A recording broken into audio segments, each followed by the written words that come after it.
todas. Com grande satisfação que iniciamos a primeira mesa aqui do simpósio, dedicada à interface entre psicanálise e saúde pública, um campo atravessado por tensões, onde a escuta do sujeito se vê constantemente interpelada por lógicas institucionais, protocolos normativos e pela gestão das urgências.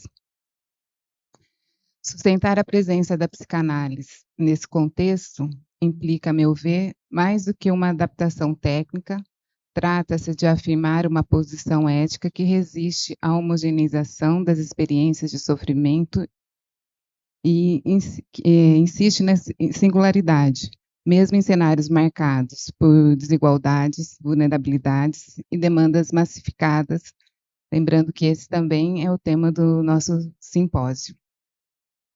Para essa discussão, vamos contar com a presença do professor Marcelo Veras, que vai estar online nessa atividade.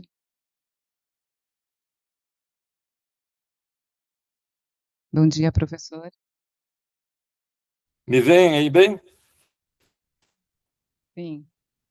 Bom, o professor Marcelo é médico de formação, com mestrado em psicanálise pela Universidade de Paris 8 e doutorado em psicologia pela UFRJ.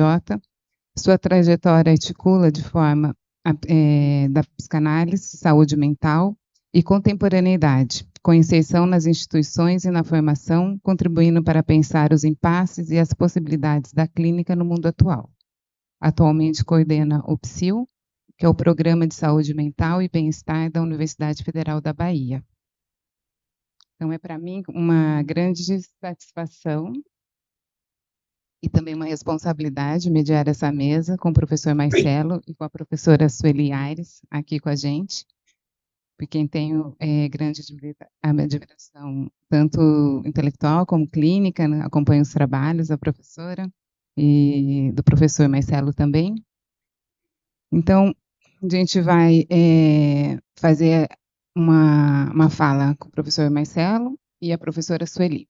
A professora Sueli Aires Pontes é psicóloga, com mestrado e doutorado em filosofia pela Unicamp e pós-doutorado em estudos psicanalíticos pela UFMG. Sua trajetória é marcada por uma interlocução entre filosofia e psicanálise, com inserção na saúde pública e na formação clínica. Atualmente é professora do Instituto de Psicologia da Universidade Federal da Bahia, integra o programa de pós-graduação em psicologia e lidera o grupo de pesquisa IATO, Psicanálise Clínica e Política. É também membro fundadora do Centro de Pesquisa Outrarte, Psicanálise entre Ciência e Arte, da Unicamp. Então, bem-vinda, professora. Então, vamos dar início, né, às apresentações e depois a gente vai abrir para um debate e a mesa está programada para a gente terminar às 12h30. Então, a gente vai começar com o professor Marcelo e depois passamos para a Sueli. Bem-vindo, professor. Pronto. Espero que vocês estejam me ouvindo bem. Eu, infelizmente, queria muito estar aí com vocês presencialmente, mas um problema de saúde na família impede. Mas eu acho importante que a gente possa ter exatamente esse tipo de troca. Então, eu felicito muito o evento. Eu andei dando uma olhada um pouco, eu acho que vem muito dentro de algo que eu venho me dedicando nos últimos 7 anos, 8 anos até, a oportunidade de falar um pouco para vocês do PSIL e de como foi que surgiu essa atividade hoje, que ganhou uma extensão muito significativa, né? Em 2017, eu fui contactado pelo professor reitor João Salles. Na época ele era também o presidente da Andifes, e ele mostrava a preocupação praticamente de todos os gestores, né, das instituições federais de ensino com a taxa de suicídio cada vez maior, tentativas e suicídios efetivados entre universitários. E se descobriu que não havia um programa estruturado para se pensar isso. Aí eu cheguei para ele, eu sou psiquiatra da UFBA, né? E brinquei, falei, olha, João, tudo que eu pedi, eu sei que eu não vou conseguir, porque eu sei como é que funciona um pouco as universidades federais. Eu vou precisar de mais profissionais, eu não vou ter. Eu vou querer uma sala, eu não vou encontrar para fazer um acolhimento. Então, eu vou inventar alguma coisa, e daí surgiu uma atividade inicialmente de extensão, né, como eu sou servidor, eu pude criar essa atividade, onde eu agreguei algumas pessoas que eu fiz por rede social, da maneira mais banal. Para vocês terem uma ideia, o WhatsApp desse programa, até hoje, eu pago na minha conta pessoal. Que também não é nada, é R$ 60, mas apenas para vocês verem que é um projeto que, a envergadura que teve, ele é um projeto muito econômico, de uma certa maneira. Né? Economicidade versus efetividade é algo fundamental, né, em saúde mental e em saúde pública. E eu parti de uma ideia dessas instituições. Vejam bem, a UFBA ela tem 65 mil pessoas circulando na UFBA, o que é maior que a grande maioria dos municípios brasileiros, inclusive, né? Só que não é uma cidade, porque os municípios eles se organizam com encontro de várias situações. A UFBA tem um significante mestre, que é a universidade, a vida universitária, que reorganiza os discursos a partir dele. Então, assim, a grande questão era pensar exatamente de que modo a universidade, a vida universitária, os movimentos que atravessam a universidade impactam nas vidas pessoais, nas trajetórias singulares de cada um. A psicanálise, eu acho que ela é boa, o modo como eu penso a psicanálise, quando ela faz esse entrecruzamento do singular, do sintoma, da questão de cada um, mas levando em conta o outro, né, esse outro a quem ela se dirige. Então, nessa primeira etapa de mapeamento desse outro, a gente percebeu algumas coisas, por exemplo, que com o SISU, com essas migrações, todas muito possíveis agora, um dos grandes problemas dessa comunidade era a falta de território de onde se instalar. São pessoas que vêm de cidades do interior e que vêm para uma cidade como Salvador, às vezes, sem nenhum preparo. A questão dos cotistas, por exemplo, quando, felizmente, com as cotas, a Universidade Federal ela mudou radicalmente seu tecido social. Nós temos muito mais negros, quilombolas, espaços para muito maior de trocas para as comunidades diversas que atuam, digamos, dentro né, desse mundo e que, às vezes, na cidade do interior não tinham. Quem sofre muito, por exemplo, na comunidade LGBTQIA+, numa cidade do interior, de uma família religiosa, encontra aparentemente nesse universo, no campus, uma possibilidade de troca muito maior. Mas o que percebemos é que na hora que finalmente a gente traz, né, toda essa população, apenas trouxemos um problema que estava fora e que a universidade nem se ocupava. Percebam, eu fui estudante da UFBA, eu me formei há mais de 40 anos na Universidade Federal, na Bahia, Salvador, que, é claro, tem o mito de que é a maior cidade negra fora da África, não é, mas é de coração, de cultura negra. Tinham 2 estudantes negros numa faculdade de medicina. Né, o que mostra que, no fundo, havia uma inversão, só a elite mais privilegiada conseguia aceder. Então, na hora que dá isso, que é muito bacana, eu sei que a Sueli também, ela dá aula agora, eu dou aula na Faculdade de Medicina, deu uma empretecida assim, super bacana, muda né, o modo como a gente vê a universidade, mas trazemos também os problemas que vêm. E a gente percebeu que, quando esses jovens, principalmente os jovens, chegam na universidade, eles talvez esperem que a universidade seja uma mãe de tetas fartas, e não é. No fundo, eles ficam perdidos, às vezes com uma bolsa pequena, numa cidade cara, e não encontram muito a quem falar, a não ser informalmente. Ou seja, a universidade ela tem a ouvidoria, que escuta muita coisa. E eu brinco que o psil ele é feito com um instrumento extremamente sofisticado, que demorou anos para chegar a ponto, que é a orelha. A gente oferece uma orelhoria, ou seja, aberta a quem quisesse falar.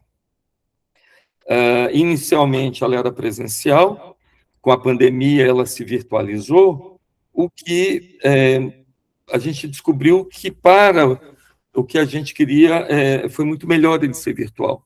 O que é o psil hoje? O psil é um número de WhatsApp que tem atualmente, conseguimos uma verba para desenvolver um chatbot, e assim a pessoa disca para o WhatsApp, e aí vai aparecer: olá, somos aqui do psil, você gostaria de falar com a gente, você é da comunidade universitária, apenas para a gente mapear, sou professor, que o psil pega também professores, servidores ou alunos. Pergunta 2, você se sente numa situação de risco, ou acha que é necessário falar imediatamente, ou podemos agendar? Se a pessoa responde risco, clica, o próprio roteador fura a fila e coloca ela para o primeiro acolhedor disponível, não é? Às vezes ela fala: não, posso esperar, aí ela entra numa fila. E aí, exato, a gente acolhe essa pessoa para saber por que ela nos procurou, e aí a gente, um anonimato, que é muito importante, ou seja, o fato de ser virtual é bom também, porque é anônimo, e então as pessoas falam mais de questões que elas não têm dificuldade, mesmo que depois, se a coisa evolui, elas se abrem. Mas é algo que, inicialmente, tem uma leve inspiração no CVV, ou seja, um número para quando as coisas vão mal, um contato, mas com uma orientação psicanalítica, até mesmo lacaniana. Ou seja, o grupo, digamos, existe a escuta, o modo como a gente interage, é muito baseado na pertinência da psicanálise no acolhimento da urgência subjetiva desses jovens. Né? O que a gente pode escutar, o que pode fazer com um encontro, às vezes é um encontro, com uma orelha que é uma orelha que discute um pouco a partir de um referencial psicanalítico. E isso fez uma diferença muito grande. Primeiro pulo, tem alguns pulos do gato para explicar as nossas estatísticas. Então, quando eu digo que o projeto tomou uma repercussão, agora, inclusive, até internacional, fomos convidados a apresentar fora, é porque não conheço outro serviço de acolhimento universitário, inclusive. Eu não gosto da palavra prevenção ao suicídio. Eu prefiro a palavra atenção à urgência subjetiva, mas é claro, pessoas que pensam em suicídio nos procuram. Temos uma estatística muito boa, que nenhum outro serviço talvez tenha conseguido. Nesses anos, nós já fizemos 17 mil acolhimentos. Não é pouco. Quem entende de saúde mental e de estatística sabe que 17 mil acolhimentos é muito, e tivemos apenas um suicídio efetivado desses 17 mil acolhimentos, o que é muito, muito, muito abaixo das expectativas de todos os outros serviços universitários. Qual é o... Existem uns pulos do gato para que isso funcione. E é isso que eu vou explicar. Me desculpe, a voz está um pouco rouca. Primeiro pulo do gato é o seguinte: eu fui coordenador de saúde mental do Estado, já trabalhei com programas de saúde, E, normalmente, trabalhei no serviço médico universitário, normalmente, nesses serviços, os profissionais desse serviço, por exemplo, o plantonista da terça, ele vai na terça-feira, ele é o plantonista da terça, ele sai dali e só vai aparecer na outra terça, e sequer normalmente no serviço público e até no serviço universitário, essa pessoa tem o contato, tem um contato para quando ela ficar mal, ela estiver mal, procurar. Nós não funcionamos assim. Nós temos isso que todo mundo tem, a gente leva a sério, o grupo de WhatsApp da clínica, nós. E hoje nós somos 58 pessoas, ou seja, nós temos 58 acolhedores, divididos em 10 grupos de preceptores, né, que tem cada um deles um núcleo de uns 5 a 6 acolhedores, que estão todos no grupo. E a gente sabe o que acontece com o grupo de WhatsApp. O grupo de WhatsApp é um pouco diferente, é o tempo inteiro, né? Ou seja, no fundo, se um colega nosso, acolhedor, acolheu alguém, ele joga na rede do nosso grupo. Gente, atendi uma menina da escola, vou chutar, de dança, eu estou um pouco inquieta, ela está assim, não sei como é que vai ser essa escuta dela. Aí um outro responde, é uma menina de cabelo azul, assim, ela já esteve comigo também. E como o WhatsApp ele é 24 horas quase, a gente em tempo quase que real, essas pessoas, atualmente, em média de 40 acolhimentos por semana, em épocas de pico, por exemplo, como momentos de fim de semestre, que tem muita angústia, ansiedade, relacionados a TCCs, conclusões de tese, épocas eleitorais que os conflitos são dilacerantes, a gente já chegou a ter 120 acolhimentos numa mesma semana. Mas percebam, como nós estamos, é um grupo de 58 pessoas que interage constantemente, como todo grupo, sai piadinha, sai meme, alguém, gente, tem um livro, estou dando um livro, Vale da Urgência, de não sei que tal psicanalista, como somos muitos, eu tenho esse livro em PDF, tal, vai ajudar no seu caso. Perceba o que a gente criou aí. Uma brigada. Então, no fundo, nós somos uma brigada de urgência subjetiva que está no ar o tempo inteiro. Porque, como somos muitos, né, ali dentro, a gente consegue algo. Eu sei que a Sueli trabalha muito isso. Uma pessoa que está com uma ideação suicida ou que está com alguma ideia suicida, se a gente consegue acolhê-la num espaço de até 6 horas, despenca a possibilidade dessa pessoa passar ao ato, fazer um acting out. Mas se eu estou com uma angústia, eu vou no serviço médico universitário, olha, tudo bem, temos aqui uma psicóloga, daqui a 15 dias o seu vem que está marcado. Não vai rolar.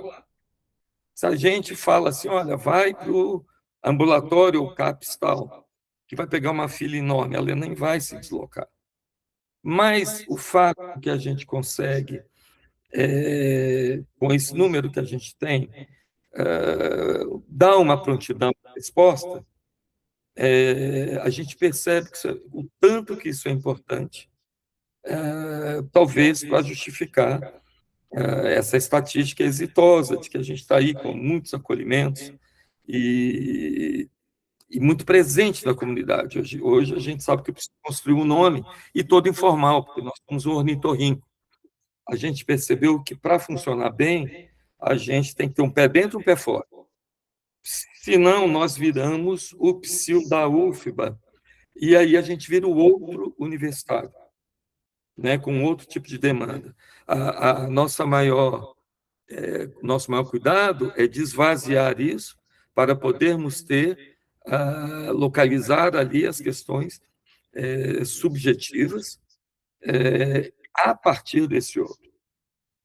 E aí, é claro, as histórias que se sucedem, eu gosto sempre de exemplificar com casos, porque eu acho que isso mostra muito. Por exemplo, nós começamos a descobrir alguns universos nas conversas, nos nossos grupos. Todos esses 58, que é uma brincadeira, tem um dia que os 58 se reúnem por Zoom, porque tem cada um num canto. Olha, tem gente de Paris que participa do PSIL, tem gente de Varginha, de Brasília, porque ele é virtual. Quando a gente consegue encontrar alguns em algum congresso, é uma festa, né? Bacana. Mas a quarta-feira é sagrada. Quarta-feira, das 2 às 3h30 da tarde, juntamos todos, escolhemos 2 ou 3 casos mais complexos e debatemos clinicamente. Eu brinco, a brincadeira é porque essa reunião se chama missa, e o pessoal já fez um meme de eu como bispo, oremos né, a missa da quarta-feira, tal. Quando a gente faz a reunião, já brincam e colocam isso ali. Então, na missa, a gente leva os casos mais difíceis. E os prescritores estão ali também vendo os casos, né, mais complexos. A gente descobriu, por exemplo, descobriu óbvio, a gente está inventando uma roda, mas muitos jovens, homens e mulheres, que para viver em Salvador, que é um lugar caro, a condição para conquistar ali o tal diploma é a prostituição. E algumas vezes se envolvendo em situações com cafetão, situações brabíssimas, com ameaças de morte, muito duras. Muitas pessoas estão aqui em condições muito precárias. Eu tenho um exemplo que eu gosto de dar, porque parece que é o exemplo mais, digamos, exitoso da política de cotas. Imaginem que tivemos uma jovem quilombola, que foi a primeira pessoa da família dela a saber ler e escrever, e que foi evoluindo e conseguiu entrar no BI de saúde e conseguiu entrar num curso de medicina. Então, olha que coisa bacana, né? Uma menina quilombola entra no curso de medicina, esse é o lado bonito da coisa. Mas essa menina nos procura e a gente percebe que ela está no fio da navalha, né? A pessoa que acolheu, colocou na roda, no grupo. Gente, estamos com um caso aqui que eu quero furar fila e discutir esse caso. O que se descobriu? Que essa jovem, por exemplo, ela dizia para os colegas que ela, como tinha passado em medicina, ela fez uma promessa, então, que ela só usava branco, porque, né, ela vinha, né, fazia parte um pouco, né, da matriz religiosa dela, o branco, mas ela ia definhando, definhando, definhando, e o que se descobriu, no fundo, é que as pessoas, nem a faculdade de medicina sabia, é que essa menina, no fundo, ela estava vivendo em Salvador, uma cidade caríssima, com menos de R$ 500 por mês para viver, que é o mínimo que ela conseguiu, sem residência universitária. Ela estava dormindo no campus. Um dia ela dormia escondida na Marquise da Biologia, no outro dia ela ia para a Marquise da Arquitetura, num canto escondido, e a tal promessa de roupa branca que ela só tinha aquela roupa que ela lavava de noite em algum banheiro que ela conseguia, e não tinha o que comer. Ora, o acolhedor, a condição número 1 para estar no psico é cuidar da própria cabeça, obviamente. Eu só aceito pessoas na seleção, não só que se interessem pela psicanálise, mas que façam a psicanálise. Não, alguma análise, minimamente alguma análise. E aí a gente vê, por exemplo, chega o nosso acolhedor, nosso psi, e fala, pô, mas, me desculpe a expressão, que merda, quer dizer, esse trabalho que a gente está fazendo aqui, essa menina morrendo aqui, daqui a pouco no campus. E eu sempre digo a mesma coisa. Uma coisa é essa menina, ela está sem ter o que comer, sem ter onde dormir, só com uma roupa. E outra coisa, ela sem ter onde dormir, onde comer, só com uma roupa, e alguém do outro lado da linha. Alguém do outro lado da linha salva vidas por uma razão muito simples. Porque ao menos um sabe que ela existe e sente a falta dela, né? A gente sabe que um dos maiores detonadores de angústia, de depressão, de tentativa de suicídio, é quando a gente sabe que não faz falta a ninguém. Tanto que Freud, né, quando ele em Luto e Melancolia, ele nos ensina o avesso com o luto, né? A gente sofre no luto não é porque perdeu aquela pessoa amada, como a gente pensa. O que a gente sofre no luto é que aquela pessoa não vai sentir nossa falta. Nós não poderemos ser a falta para aquela pessoa. Por exemplo, quando eu penso na minha avó, que eu era neto, primeiro neto, eu ia a Belo Horizonte de férias, aquele sorriso que minha avó abria, que adorava que o neto fosse. O que eu sofro é que eu não posso ser a falta, eu não posso ser mais aquela pessoa que vai gerar aquele sorriso, não é? Ou seja, é sempre necessário que haja, naquele universo de 65 mil pessoas, se ela sabe que ela não é anônima, só isso já muda completamente, porque ela sente que alguém está escutando aquela história, não é? Então, esse é um ponto muito importante. Segundo ponto é que a juventude hoje, ela está muito, já que eu estou falando para psicanalistas, muito orientada em cima de um S1, de um significante de imediatez, sem S2. É tudo no imediato. Olha, tem um trabalho muito interessante numa universidade americana que mostrou, que ficou mapeando como os jovens dessa população de 14 a 19 anos, não, até 21 anos, usam os smartphones, o tempo médio que eles ficam na mesma imagem, sem separar, sem passar para outra imagem é 20 segundos. 20 segundos eu estou no TikTok, eu vou para uma imagem do Instagram, eu vou para uma coisa. Tanto é que os stories reduziram o tempo de segundos por conta disso, dessa velocidade. Ora, com Lacan, a gente sabe que a decomposição do tempo, ela nos ajuda, ou seja, instante de ver é meu, subjetivo. Tempo de momento tempo de compreender é aquele tempo que o outro está comigo. Olha, por exemplo, eu estou andando numa rua, eu vejo uma pessoa se aproximando de noite. Aí eu começo a conversar com o outro. Olha, eu vi no Jornal Nacional que essa rua é perigosa. Não, mas o meu vizinho me falou que tem uma segurança que se instalou aqui. Mas também eu saí sem nada. Ou seja, esse momento é um momento dialético, é um momento que há o outro no nosso pensamento, e aí vem o outro momento que depende só de mim, que é o momento de concluir. Ou seja, instante de ver e momento de concluir são meus. O tempo de compreender é o tempo com o outro. Se eu reduzo o tempo do outro a 20 segundos, vocês vão entender como vocês recebem já fake news de colegas com pós-doutorado, que eu tenho certeza que se eles ficassem 30 segundos a mais naquela mensagem, não teriam compartilhado, não é? Em nenhum universo estratosférico do saber, se não fosse a evacuação do juízo e as pessoas só estivessem entre instante de ver e momento de concluir, alguém acreditaria numa mamadeira de piroca, não é? Mas aí acontece o seguinte, como o smartphone ele vai te transmitir o horror, você está sozinho, está solitário, porque a percepção é solitária, e os algoritmos te devolvem exatamente isso, o que eu vou fazer? Eu vou compartilhar. A fake news é boa por isso, porque eu tiro, é um modo de desangustiar. Então, a gente entende que o que o psil faz é um elastecimento do tempo de compreender. Na hora que esse jovem liga para a gente e fala, estou no fim da linha, estou querendo me matar, você não pode dizer para uma pessoa dessa, apareça, se tiver ruim, me procura de novo. Óbvio que não.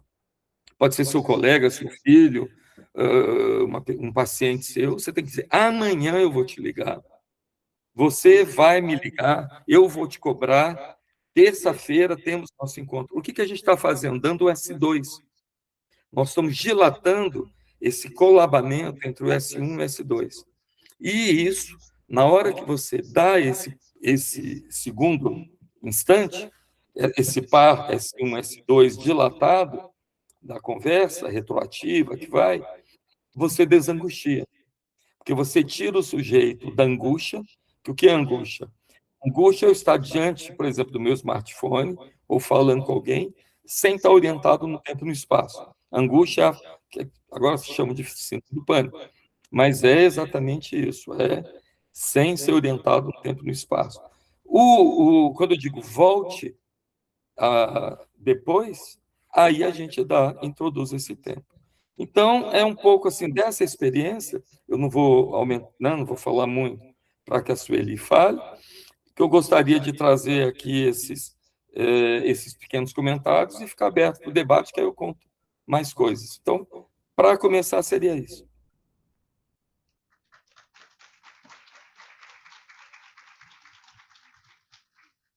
Muito obrigada, professor. É muito interessante conhecer um pouco mais do PSIL. Eu acho que ele é um trabalho que muitos já conhecem, né?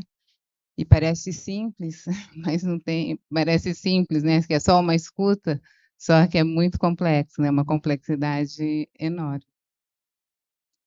E acho que quarta-feira deve ser um número cabalístico da psicanálise, porque Freud também se encontrava às quartas-feiras. Bom, vamos passar para a professora Sueli, para a gente não estender, e depois a gente abre para perguntas. Professora.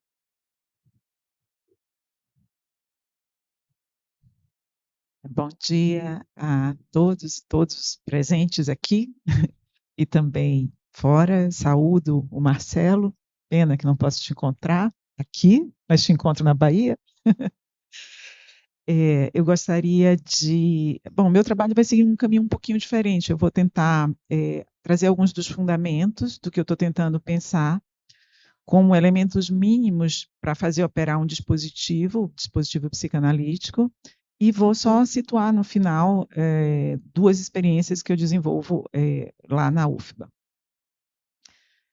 De início, eu gostaria de agradecer o convite para estar aqui com vocês, né, e apresentar e discutir, eu acho que esse para mim é um ponto importante, alguns pontos que eu venho pensando nos últimos anos. Eu agradeço em especial a Elaine Ranini, né, e a Silvia Nogueira, pelo convite, pela presença, a Denise Valadão, não sei se está por aqui agora, mas que sem ela nem o texto eu teria, né? Porque ela que conseguiu imprimir para mim, então todo o cuidado. E parabenizo o GT pelo encontro presencial, tá? Híbrido, mas presencial, que nos permite, para além das discussões teóricas e políticas, a troca de afetos e a presença e circulação de corpos, né? A ideia geral que proponho apresentar é a possibilidade de pensar a psicanálise como um dispositivo que pode operar em diferentes contextos. Trata-se de um trabalho mais amplo e, nesse momento, eu vou tentar trazer alguns pontos que podem vir a funcionar como base para seguir nessa discussão. Em primeiro lugar, eu vou retomar uma definição de dispositivo que seja útil ou compatível com o que nos propomos, alguns de nós, pelo menos, em psicanálise. Recorrerei, portanto, a Foucault, Deleuze e Agamben, e um segundo passo seria justamente tentar pensar mais o Foucault com o Achille Mbembe, para pensar a tomada de posição, né, política e racializada, que nos permite ser pedra e areia nessa máquina de moer gente. Essa foi uma apresentação que eu fiz em dado momento no Seminário Clínicas da Violência, justamente para pensar de como há uma máquina em processamento e o que nós podemos aí fazer, digamos assim, né? De alguma maneira, todo esse argumento é bastante Foucaultiano numa lógica de uma micropolítica, ou seja, ocupar espaços a partir do lugar que já estamos. Claro que todo o argumento está entretecido, né, por Freud e por Lacan, a fim de afirmar, mais uma vez, a indissociabilidade entre sujeito e laço social e uma possibilidade de leitura e de intervenção. Ou, dito de outro modo, afirmar uma psicanálise politicamente situada. O meu grande eixo em Lacan é sempre o tempo lógico, e aí eu achei interessante o Marcelo também recorrer, embora eu pegue bem o silogismo final do tempo lógico, para pensar como uma estrutura de reconhecimento intersubjetivo. É um texto de 1945, no Lacan, mas que e tem toda uma crítica à noção de intersubjetividade, mas mais tardiamente, no seminário 18, ele vai trazer a ideia da intersignificância, né? O entre significantes, para pensar como se coloca não entre sujeitos, mas entre significantes e a significação que, de alguma maneira, produz uma certa localização subjetiva. O que nos interessa é a suposição de sujeito e eu retomo ainda a questão da intersubjetividade, para pensar os corpos presentes e como eles são indicados e numerados, que esse é um argumento central para Lacan. Mas aqui eu vou tentar pegar bem essa questão do dispositivo para pensar alguns elementos, né? O primeiro é pegar a definição Foucaultiana de dispositivo. Então, Foucault diz: o dispositivo é definido como um conjunto decididamente heterogêneo que engloba discursos, instituições, organizações arquitetônicas, decisões regulamentares, leis, medidas administrativas, enunciados científicos, proposições filosóficas, morais, filantrópicas. Em suma, o dito e o não dito são os elementos do dispositivo. O dispositivo é a rede que se pode tecer entre estes elementos. Tudo isso é o Foucault falando, né? Usualmente se destaca como um dado modo de produção de sujeito. Então, esse sujeito aparece nesse argumento Foucaultiano, né, no uso que se faz disso, muito como assujeitado, né? A ênfase se coloca mais fortemente em torno da relação saber-poder. Eu gostaria de destacar nessa definição a heterogeneidade do dispositivo, que implica, por exemplo, considerar as organizações arquitetônicas, é o termo que ele usa, e o modo como o espaço define a circulação dos corpos. E aqui eu já estou puxando 3 fios, que é corpo, sujeito, entendendo que essa definição é distinta da psicanálise, e espaço para pensar território.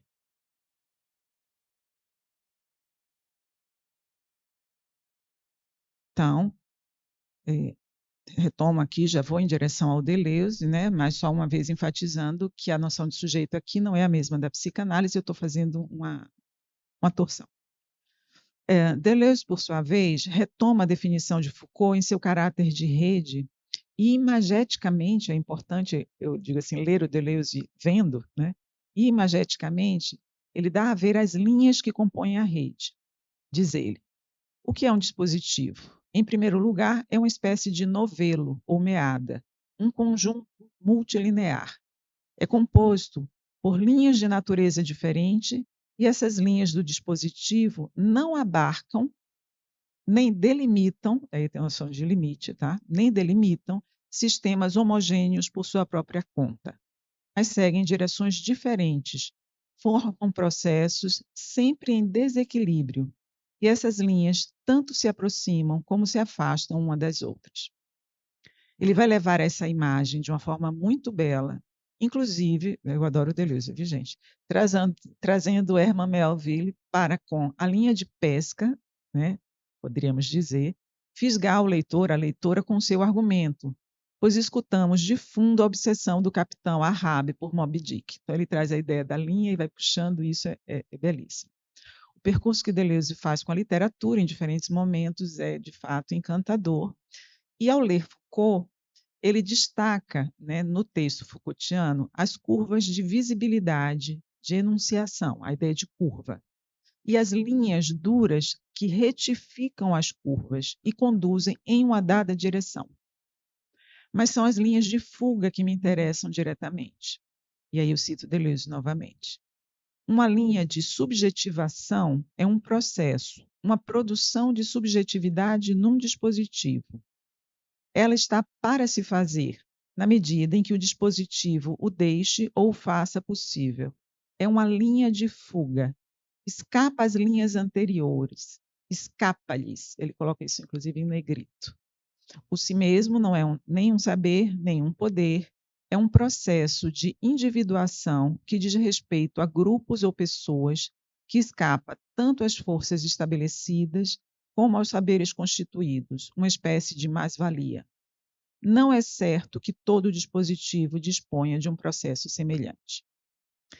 A noção de subjetivação, não como determinação, mas como o que escapa, me parece interessante, especialmente interessante, para trabalhar com populações vulneráveis, ou melhor dito, populações vulnerabilizadas, né?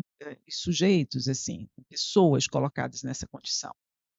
Ainda em relação a essa citação, eu gostaria de destacar que, como diz Deleuze, não é certo que todo dispositivo disponha de um processo desses. Então, com Deleuze, podemos supor que um dispositivo só pode se fazer reconhecer como dispositivo après coup, se ele alcança seu fim, fez-se dispositivo. E cada dispositivo falha em seu propósito. Eu gosto sempre de trazer como exemplo que no campo da saúde mental as pessoas falam assim: o CAPS é um dispositivo de saúde mental. E eu digo: não, é um equipamento de saúde mental. Se ele virar a ser um dispositivo, só saberemos depois. Chegamos então a Agamben e a ideia de profanação de um dispositivo. Ele radicaliza, por assim dizer, a definição de Foucault, destacando a dimensão coercitiva do dispositivo e entendendo subjetivação como obediência ao dispositivo. Nesse contexto, aposta na profanação como um ato político e filosófico de devolver ao uso comum que as relações de saber-poder capturaram em uma dada rede e separaram. Afinal, o oposto de profano é sagrado. Tornar comum vai nessa direção. A profanação é, por excelência, um contradispositivo sem permanência. Eis os apoios que tomo para pensar a psicanálise, né? Corpo, sujeito, espaço, território, com Foucault.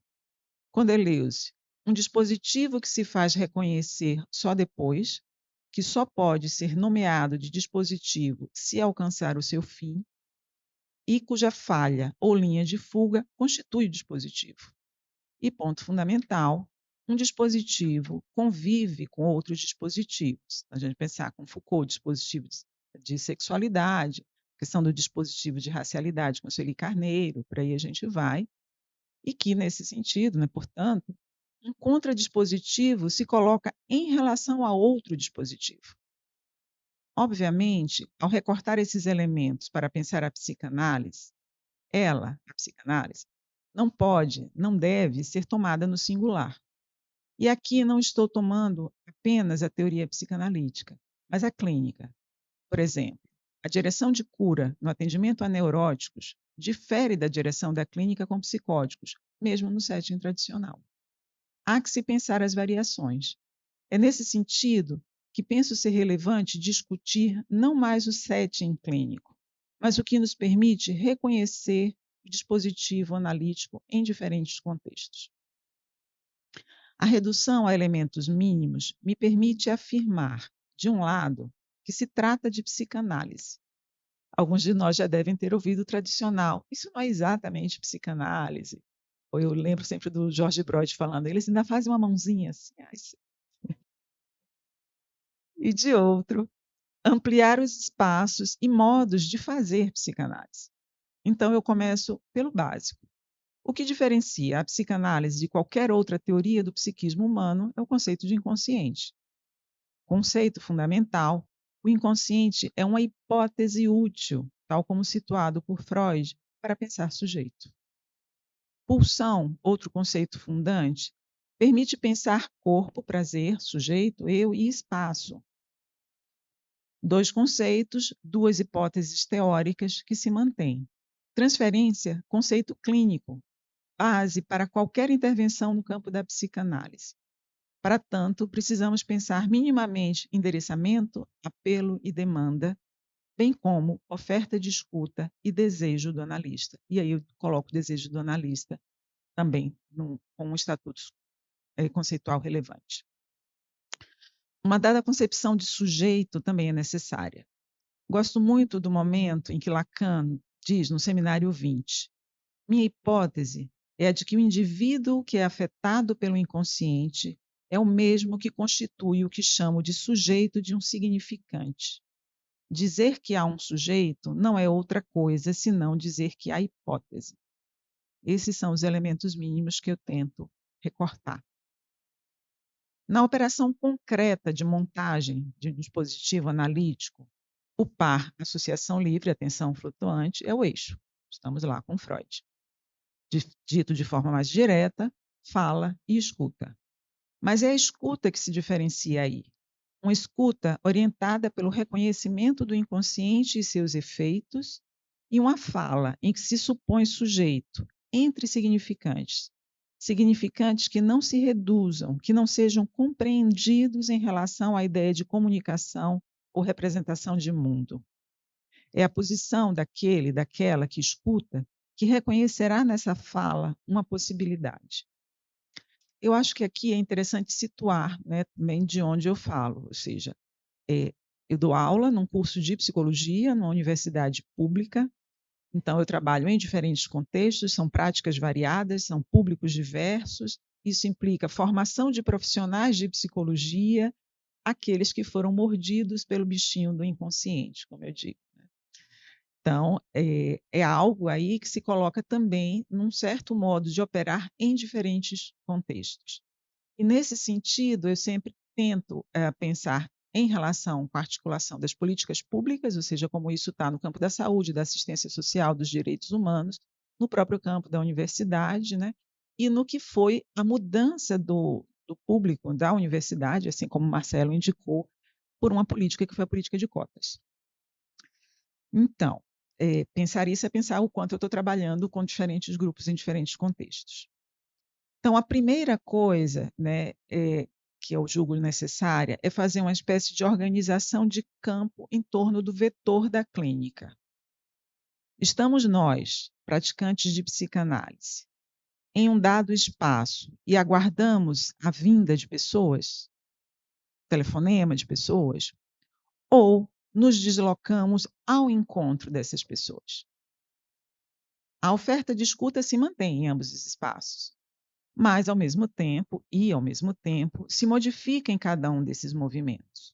No vetor clínico tradicional, por assim dizer, um fiozinho mínimo de demanda está em causa, mesmo que seja curiosidade, mesmo naqueles espaços onde a pessoa diz: o que é que vocês estão fazendo aqui? Na oferta de escuta em que vamos às ruas e abordamos pessoas em situação de rua, é um dos trabalhos, né, que eu desenvolvo junto com a equipe, por exemplo, uma primeira aproximação se faz necessária. Uma aproximação dirigida, estratégica. E eu falo isso porque eu tenho uma crítica substancial ao termo buscativa, que é bem comum. Né? Porque buscativa, primeiro, é do campo da epidemiologia, para notificação compulsória, ou então se aproxima muito de busca e apreensão quando você vai trabalhar com população que é usuária de substâncias, tudo, então é um problema. Então, é uma aproximação dirigida, estratégica, e que a cada vez tem nos surpreendido pelo que escutamos em retorno. Mas é necessário iniciar, dar uma primeira palavra, um primeiro gesto, uma primeira aproximação. Não pode ser o tradicional. E então? Então, a gente trabalha muito em articulação com políticas de redução de danos. Então, eu volto ao quadro dos elementos mínimos. O dispositivo, nesses contextos, é sustentado pela hipótese do inconsciente, que fundamenta uma prática de escuta e de fala sob transferência, de tal modo que a oferta de escuta, ao supor que advirá sujeito, pode vir a gerar demanda.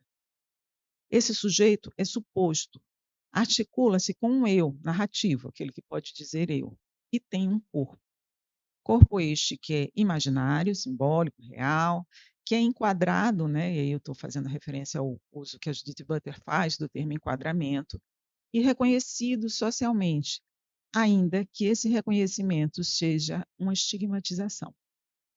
Em uma psicanálise politicamente situada, a oferta de escuta psicanalítica se dá em uma estrutura que articula reconhecimento do humano, direito à cidadania e suposição de um sujeito. Dito de outro modo, ao reconhecer o humano e o cidadão no tecido discursivo e social, em um mesmo movimento, pode-se supor um sujeito que porta as marcas do inconsciente. Mas isso não se faz sem corpo. Voltemos à variação do dispositivo psicanalítico. Posso pensar, por exemplo, que na clínica tradicional, em consultório com adultos neuróticos, o dispositivo analítico poderia ser pensado a partir dos discursos. No discurso do analista, ao posicionar como agente o A, semblante de objeto causa de desejo, o outro pode vir a se posicionar como sujeito dividido. Uma aposta que fazemos. Sabemos que alguns pacientes chegam já divididos, já operando, digamos assim. Por vezes, é necessária uma insistência, por assim dizer, uma posição. O posicionado psicanalista, como dizia Ivete Villalba, ela sempre marcava, o psicanalista não existe, ele é posicionado. De alguma maneira, eu poderia ler isso numa chave um pouco mais Foucaultiana, ou seja, ele entra nesse movimento, ele quebra, né, na análise as identificações imaginárias, se produz dessubjetivação, descer o caminho, né, desse trabalho, vai numa dada direção. Na clínica com psicóticos, eu poderia supor, por exemplo, que se trata de um dispositivo, né, que vai sendo estruturado ali, de defesa frente à invasão do outro. Uma linha de fuga frente ao que parece tão rigidamente determinante de ser o lugar de objeto de gozo do outro. Pode ser um dispositivo de estabilização do mundo. Podemos ainda pensar a psicanálise, em um determinado contexto, como um contradispositivo. Esse é um outro trabalho, né, que desenvolvo também com a equipe, que são adolescentes que são definidos discursivamente de uma forma que os exclui do laço social. Eu acho que a grande referência aqui é o trabalho da Miriam. E aí, justamente, pensar o quanto estamos numa lógica de um contradispositivo na articulação, por exemplo, com as instituições de acolhimento, né, para produzir furos nisso. Então, poder vir supor aí algum sujeito. Bom, essas são ideias que eu fico tentando trabalhar em diferentes contextos. Eu vou, assim, muito rapidamente situar duas experiências. Uma é o AGO, que é o projeto de pesquisa e extensão, que é de escuta a adolescentes em situação de acolhimento institucional, né? O que fazemos aí é justamente receber esses adolescentes num espaço clínico mais tradicional, ou seja, a gente usa o espaço do serviço da universidade, atualmente também a gente ocupa um espaço num centro de saúde mental e escuta esses sujeitos, dialoga com as instituições de acolhimento, pensa também, né, dialoga com a família, vai fazendo isso, mas a gente recebe isso. Alguns desses adolescentes demandam, de alguma maneira, exigem, vou até tirar o termo demanda para não gerar confusão, outras práticas. Então, a gente faz práticas também em território, caminhando, indo para dispositivos culturais, mas mantendo, por isso que eu fico pensando na lógica do dispositivo, mantendo esse par, né, dessa tecnologia avançada que o Marcelo trouxe, né, dessa escuta da orelha, poder aí operar algo. Então, a gente tem esse modelo de trabalho e que já está sustentado há algum tempo com os vários impasses, porque a gente vai a cada vez inventando possibilidades e esbarrando em alguns impasses. Por exemplo, durante o período da pandemia, a gente fez isso online, mas muitas vezes eles não tinham espaço privado dentro da instituição para poderem fazer, ou tinham que fazer no telefone fixo com o psicólogo próximo ou com uma pessoa próxima. A gente já fez no espaço institucional também, porque eram adolescentes que não podiam deslocar. Aí a gente encontrou bem Foucaultianamente os espaços fixos, assim, né? O que tinha de porta, grades, trancas, né? Tudo isso. De outro, e a gente foi inventando e foi modificando. No momento atual, a gente está usando salas no serviço de psicologia da universidade, no centro de saúde mental e algumas ações online e um ou dois casos nesse momento que fazem mais essa dimensão mais territorial de circulação. A outra experiência que também foi bastante interessante, que nesse momento não está acontecendo, foi um núcleo de escuta singularizada, que é para escuta singularizada de pessoas em situação de rua. Para que isso aconteça, e tem um relato disso na revista Plural, no número organizado pela Cristiane Carrijo. Para que isso acontecesse, a gente trabalha em parceria com um programa do governo do estado, que é de redução de danos e trabalho com população em situação de rua. Então, a gente não vai chegar lá sozinho, batendo e abordando as pessoas. A gente trabalha junto com a equipe, e a equipe também, né, identifica quais são aquelas aquelas pessoas que, de alguma maneira, necessitam, demandam ou se aproximam e que precisam dessa escuta mais singularizada e mais continuada. Então, o NES ele já vai fazer esse outro movimento, por isso que eu falei do vetor da clínica. Então, como chegar até aí? E essa prática se faz eminentemente em território, inclusive com a circulação de corpos, permitindo territorialização por diferentes vias, tanto pelas pessoas poderem contar do seu modo de circular numa cidade, né, pelas suas memórias afetivas, quanto também, mas a gente tem que ter uma cautela em relação a isso, quais são os espaços possíveis de circulação. A gente sabe do quanto, se você entrar com um usuário, né, uma pessoa em situação de rua, que está com toda aquela aparência de situação de rua num shopping, você é abordado imediatamente pelo segurança, independente de você ser professor, doutor de uma universidade. Então, a gente tem que pensar que a circulação dos corpos passa por muitas variáveis em jogo. Então, são duas experiências que foram que me fizeram pensar em vários momentos nessa tentativa de dizer o que aí traz a marca da psicanálise. Por que isso não é redução de danos? Por que isso não é clínica psicossocial? Por que você não está fazendo não é saúde mental? Então, é esse esforço. Então, se eu volto à ideia de um dispositivo que será validado, por assim dizer, ao fim de seu movimento, cabe então colocar nossas práticas cotidianamente em questão, pois a falha, a linha de fuga, é o ponto de início de um novo movimento. Então, nessa direção, eu de fato agradeço a possibilidade de, junto com vocês, no GT de Psicanálise Clínica Ampliada, o título, né? Colocar em questão o que foi aqui apresentado e o que vem sendo feito com outros e outras, porque, obviamente, isso não se faz sozinho.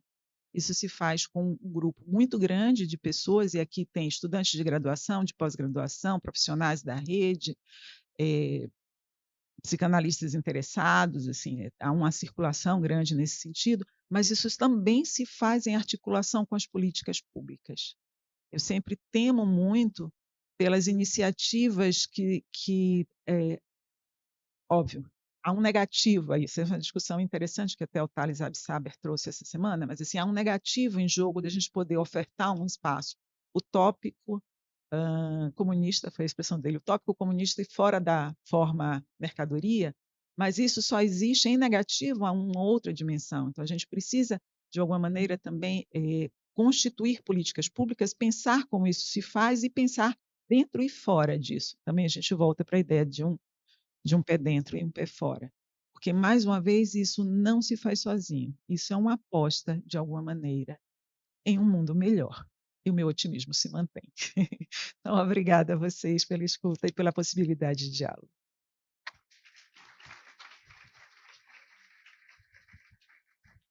Muito obrigada, professora Sueli. Eu acho que são questões bastante importantes para a gente pensar o nosso trabalho na clínica ampliada, né? Ouvindo aqui, eu fiquei bastante angustiada, porque assim é um trabalho, eu sinto, pelo menos na minha prática, quase que uma reinvenção diária. Cada vez que a gente vai ao trabalho externo, né? É um novo, e que a gente se depara com bastante, ainda que tenha essa proposta de olhar, de incluir a vulnerabilidade, eu acho que é nas brechas, eu sinto sempre nas brechas, assim, porque não tem uma. É contraditório muitas vezes, né? Eu me lembrei, rapidamente, assim, colocar que a semana passada fui no estágio e fui atender uma paciente usuária de drogas que tinha quebrado o braço, a polícia tinha quebrado o braço dela. E eu cheguei no leito, eu vi um cadeado. Eu, na hora, assim, não entendi bem, e quando eu vi ela estava algemada, né, eu pensei: "Por que será?", né, assim, é uma violência muito grande, é quase da escravidão, né, assim, as pessoas algemadas com cadeado, sem poder se movimentar, é muito difícil, eu acho bastante angustiante, e esses momentos aqui, são, acho que um respiro para a gente poder fazer circular a palavra e pensar juntos, né, essa atuação, ainda que com todas essas questões aí importantes para pensar a clínica ampliada. A gente está com 10 minutos antes do encerramento, mas eu acho que é importante a gente abrir aqui para perguntas. Eu não sei como que faz com online, não vai ter pergunta, né? Então, para o pessoal aqui está aberto, quem quiser se colocar.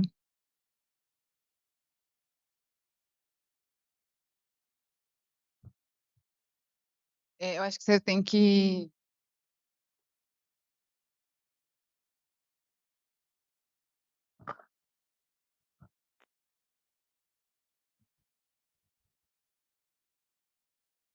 Bom dia, Dansoli. Sou o livreiro aqui da UNB. Queria te perguntar, que acho que é Félix Guattari, tem um livro que é muito importante, um triálogo. E eu queria que você faça um pouquinho como que hoje se dá, por exemplo, a rodoviária aqui, plano piloto, a capital da República, houve uma privatização, está falando dos corpos, e lá houve uma higienização. Eu queria que você faça um pouquinho sobre essa questão hoje, do público e privado, e essa questão, porque lá é um lugar público, mas hoje é privado. Eu queria que você falar um pouquinho, e também, vocês nunca mais falaram de um personagem muito importante, chamado Jorge Grodek, que ele falou para psicossomática. Eu queria que vocês falassem um pouquinho disso. Por favor, bom dia, obrigado.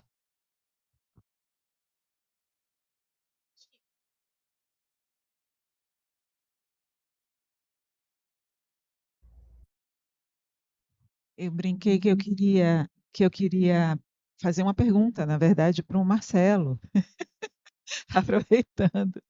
É porque eu fiquei pensando, eu fiquei fazendo várias anotações quando você estava falando, Marcelo, e eu fiquei achando muito interessante você dizer que o psil é economicamente, né, financeiramente barato, ou seja, não tem um custo. Mas na hora, o que eu pensei, eu sempre digo isso do psil, é que tem uma economia transferencial em curso que é impressionante, né? Assim, o que sustenta o trabalho, a economia desse trabalho é a transferência. Aí também, se você quiser falar um pouquinho nisso, e aí inclui na rodada, né, daqui de pergunta.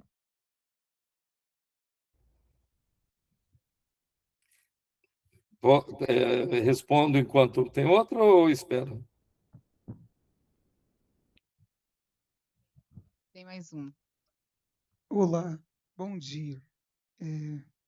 Eu sou o Sérgio, sou da Federal do Amazonas, e eu ouvindo vocês, que são psicanalistas, e estão dentro de instituições de ensino também, eu queria ouvir um pouquinho das dificuldades de levar a psicanálise para dentro desses espaços. E falo isso, não é uma coisa tranquila para mim, porque dentro de uma instituição, por exemplo, eu venho da Faculdade de Psicologia, onde essas discussões elas são muito descartadas, digamos assim, do ponto de vista de que nós temos um modo de fazer ciência, um modo de atuar na clínica, que seria, digamos assim, a ciência pura, seria o alfa e o ômega de fazer uma clínica ouro. E nós sabemos que isso não é verdadeiro. Eu acho que um dos poucos lugares onde tem ainda espaço para a humanidade é a psicanálise, justamente pelos referenciais de suas hipóteses e pela sustentabilidade do incômodo com o mal-estar. E minha pergunta é justamente isso: como sustentar? E eu queria ouvir vocês, se vocês encontram essas dificuldades no espaço institucional. E aí vou falar da minha prática, porque eu encontro muito essa dificuldade de lidar, de sustentar um lugar da psicanálise que se importe, de fato, com a vida das pessoas e que coloque a vida antes da ciência, por exemplo. Que esse é o nosso princípio. A ciência, ninguém faz psicanálise sem ciência, mas a ciência ela não pode vir antes da vida. Né? E o que a gente vê hoje em muitas instituições, infelizmente, é o contrário. Em nome da ciência vale tudo. E isso realmente é um espaço de intenso sofrimento.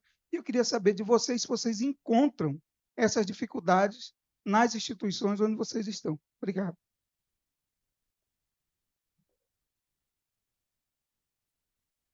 Mais alguma?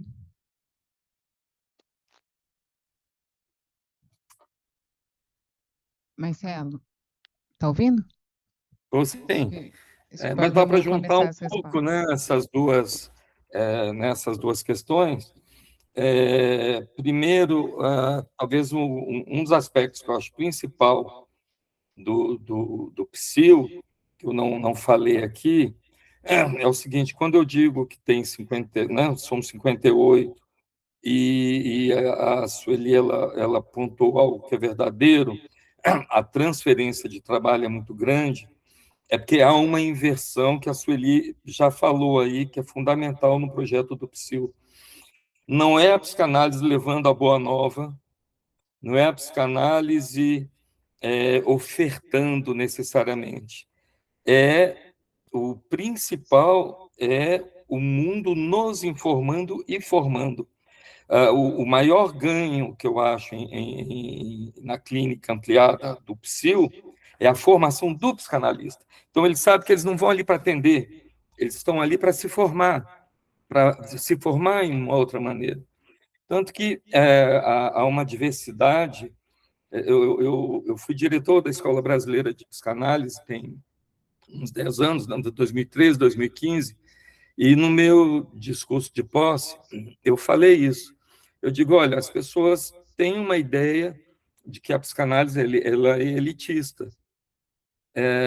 E nós que estamos na prática clínica ampliada, eu que, né, trabalho sempre, diretor de hospital, fiz tudo isso, eu tento responder isso, mas eu fico meio envergonhado, porque nessa plateia aqui, que eu estou tomando posse, não tem um negro psicanalista. Então, o que é que acontece que eu estou falando para 500 brancos? E achar que isso não tem algo a ser interrogado sobre isso. O PSIL, talvez porque tenha aderido a esse projeto, ele tem uma diversidade muito grande de formação do analista, por exemplo. Que eu conheço, há poucos espaços psicanalíticos assim, orientados pela psicanálise, bem comprometidos, com 6 psicanalistas trans. Tem 3 psicanalistas homens trans, 4 e 2 mulheres trans. Eu tenho muitos mais negros e eu tenho, por exemplo, um indígena que ele é do PSIL e ele está na aldeia do PSIL. Por quê? Porque na aldeia do PSIL, perdão, na aldeia indígena dele, trabalhando do PSIL, porque ele está ali ao vivo vendo a quantidade de suicídios disparando entre as populações indígenas. Então, essa dificuldade de penetração, o Lacan tem uma frase que eu gosto muito, vocês falaram em padrão ouro, o Lacan ele até faz uma diferença, né, entre o que seriam as psicoterapias e agora os coachings e a psicanálise, é que tudo isso promete sucesso, felicidade, eliminação do sintoma, e o máximo que a psicanálise a gente fracassando cada vez melhor. Por exemplo, nós temos você falou da Amazônia, nós temos um trabalho com psicanalistas lacanianos, que eu estou orientando, para tirar os sicários, os meninos que sabem que vão morrer na Colômbia aos 14 anos, mas vão deixar uma casa para a mãe. Então, há um trabalho que é quase infiltrado, que é um trabalho de negociação com as Farc ali, para se poder ter essa escuta. A psicanálise teve o projeto de Gaí-Maré, foi um projeto totalmente, né, psicanalítico. Quem abriu as portas na época para a gente foi a Marielle, ela fazia um mestrado na época da PUC, a gente começou a conversar, não entra nesses espaços simplesmente. Agora, o PSIL vai começar um projeto agora muito interessante, eu estou organizando com o Tribunal de Justiça, nós vamos agora ampliar o PSIL, esse mesmo estado, assim, acolher e estar ali para ouvir, no presídio feminino, as mulheres que estão presas, acolher essas vozes. Então, talvez o mais importante do PSIL não seja nem tanto a eficácia, que é boa, mas pensar o que é o psicanalista para o Brasil hoje. Nós instituímos uma coisa que é um pequeno truque, que é o seguinte: como a Sueli falou, na pandemia, eram 4 num quarto, às vezes, confinado. Como é que você faz para fazer o atendimento. Então, a gente acha que o atendimento ele pode ser feito digitalmente, tranquilamente, ele pode ser feito como for, com uma condição, que o par intérprete e interpretado não se rompa. Então, assim, não pode ser, eu mando uma mensagem, aí o acolhedor responde no outro dia e o outro vai. A gente combina, olha, durante 20 minutos nós vamos trocar a mensagem. Ou seja, a gente acha que o que não pode quebrar é, aí mesmo que seja escrito, é a orelha, ou seja, é manter esse par.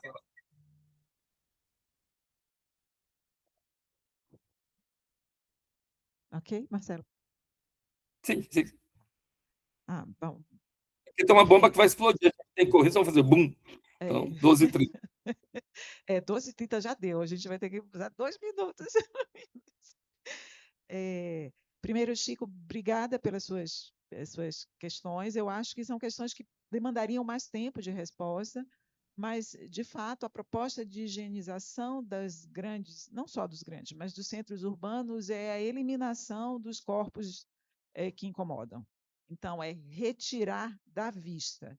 Se você retirar da vista, se as pessoas não tiverem vendo, qualquer coisa pode ser feita. Então, o primeiro movimento é isolamento, né? Segregação, e o ponto de chegada, em última instância, sempre é o extermínio. Então, essa é uma discussão política assim, super relevante de ser feita. Esse eu acho que é o que dá para falar nesse momento. Bom, em relação ao Grodec, eu passo, a gente pode conversar depois, se for o caso, mas fica muito fora do que eu estava discutindo. Bom, mas obrigada pelas perguntas. E, Sérgio, assim, muito rapidamente, não por acaso eu sempre situo a política de cotas na universidade, porque os estudantes demandam, os estudantes eles buscam práticas clínicas, práticas sociais que considerem, que ampliem a noção do indivíduo abstrato, que em última instância ele é branco, burguês, classe média europeu. Então, eu não encontro tanta dificuldade, eu diria, nesse sentido, porque é algo que mobiliza os próprios sujeitos. Eu acho que, às vezes, o que acontece é que chegam pessoas muito enrijecidas, já estão aí no espaço institucional, numa posição de eu sei o que é ciência e isso não me interessa, ou que é um risco sempre possível de que na lógica de ascensão social, eu fazer uma adesão, uma identificação à figura do opressor, e não me reconhecer no meu lugar de oprimido. Por isso que eu falo assim, de alguma maneira, tem uma certa microfísica do poder atuante todo o tempo, que a gente precisa ler dos lugares, né, que ocupamos. E aí acabou o tempo. Vou passar aqui para a Silvia. Bom, infelizmente, né, a gente tem que lidar com o dado da realidade, vamos ter que encerrar a mesa. Né, queria agradecer muito ao professor Marcelo e à professora Sueli pelas contribuições aqui para o nosso evento. E vamos encerrar, então, porque às 14 horas a gente tem a próxima mesa, que a gente tem que começar pontualmente também, para não atrasar a programação da tarde, que vai ser sobre fronteiras, deslocamentos e subjetividade. Então, a gente se encontra aqui às 14 horas. Até mais. Saravá. Obrigada.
Obrigada.